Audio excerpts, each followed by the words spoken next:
Number 1. اور number 2 یہ مایا ہے.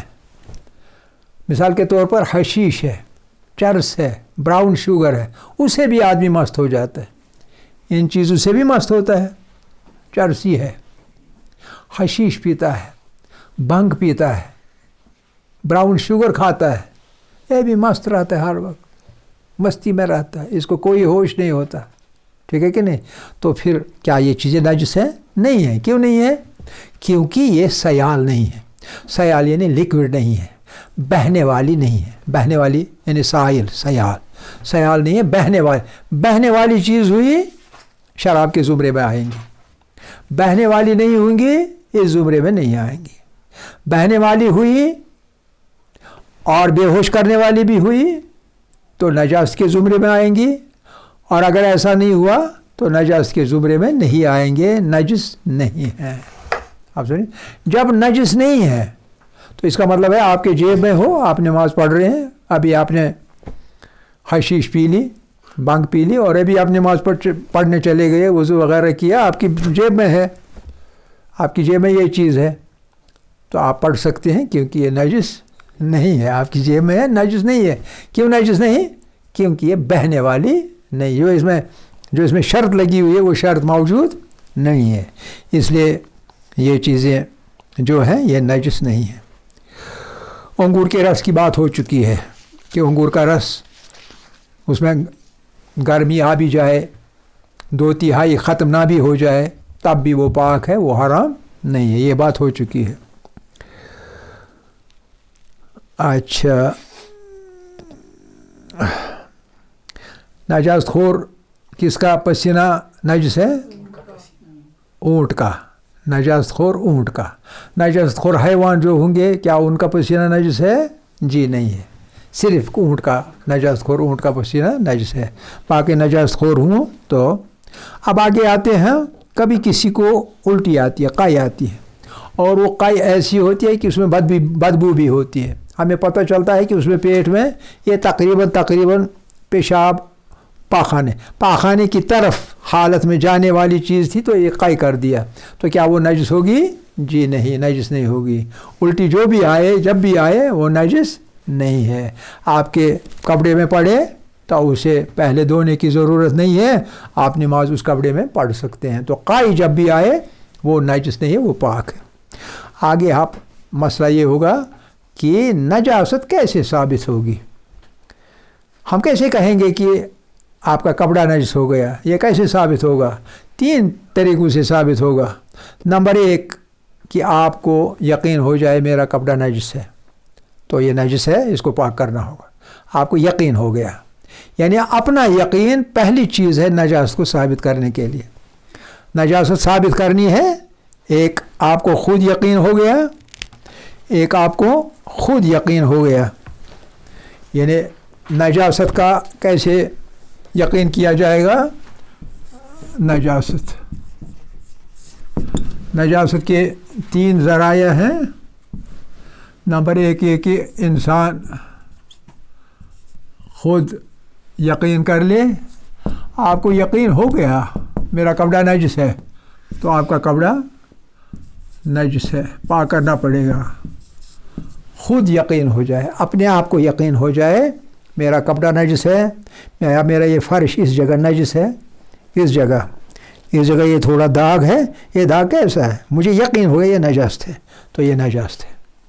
اگر یقین نہیں ہوا، شک ہو گیا، شک پہ کوئی بھروسہ نہیں، تو پھر نجاست نہیں ہے. جب یقین ہو گیا کہ نجس ہے، کیوں یقین ہو گیا پتہ نہیں، یقین ہو گیا مجھے، تو اس لیے نجس، اس کی نجاست ثابت ہو گئی. یا یہ کہ 2 عادل کہیں، کسی چیز کے بارے میں 2 عادل گواہی دیں، بتا دیں، تو کسی چیز کے بارے میں نجس ہونے کے، تو وہ چیز نجس ہے. 2 عادلوں نے بتا دیا، یعنی 2 گواہیاں ملی، 2 وٹنسز ملی، تو 2 شہادتیں مل گئیں. 2 شہادتوں کی وجہ سے وہ چیز نجس تصور کی جائے گی اور اس کو پاک کرنا ضروری ہوگا. اور نمبر 3 ایک ہی معتبر شخص ہے، معتبر یعنی جس پہ آپ کو اعتبار آ جائے، ایک ہی معتبر شخص کی خبر کی بنیاد پر، ایک ہی معتبر شخص کی خبر ہو، یعنی خبر یعنی اس کی طرف سے انفارمیشن، اطلاع، ایک ہی شخص اطلاع دے دے کہ یہ چیز نجس تھی، یہ چیز نجس ہے، تو وہ کیسے بتا دے گا؟ جب کہ اس کے اختیار میں چیز تھی، جب کہ اس کے اختیار میں چیز تھی، یعنی اس کی ملکیت میں، اختیار یعنی ملکیت میں کوئی چیز تھی۔